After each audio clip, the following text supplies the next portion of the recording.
මම මේ ඇතුල් වෙන්නේ වෝකින් පාක් එකකට. මේක මෙහි හදලා තියෙන වෝකින් පාක් එකක්. ඇවිදින්න මේ ලස්සන ගස් දෙපැත්තෙම තියෙනවා. ලොකු ගස් තමයි තියෙන්නේ. දෙපැත්තට මේ වෝකින් පාක් එකේ මේ පැත්තට යන පැත්ත මේ වගේම තව පැත්තක් මේ පැත්තටත් තියෙනවා. නිදහසේ හිමීට ඇවිදින්න පුළුවන්. මේ වෙලාවේ නම් කවුරුත් නැහැ. මේ ඉස්කෝලේ ඇරිලා මම එන වෙලාවනේ. ඒක හින්දා හවස් වරුවට තමයි. දැන් මේ දවස්වල නම් කට්ටිය ටිකක් ගැවසෙන්න වැඩි. මොකද මේ සමයක පටන් ගත්ත විතරයි.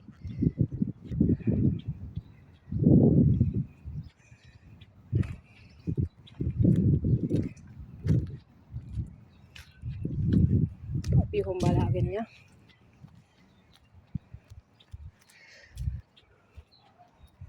ලස්සන පරිසරය.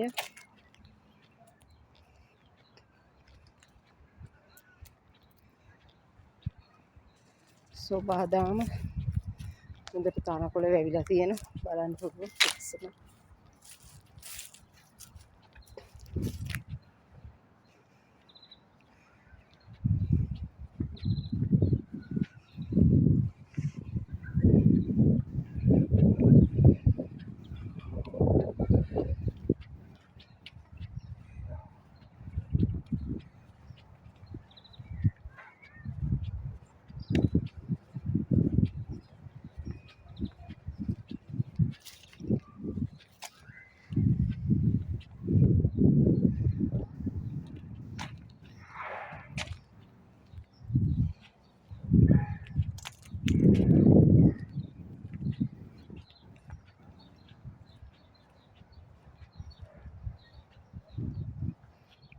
තියෙන ලස්සනට පඳුරු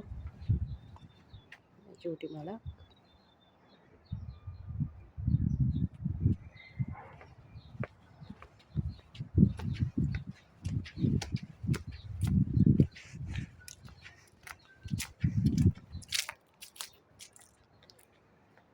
මේ කොළ හැරිලා පහුගිය කාලේ පුරාම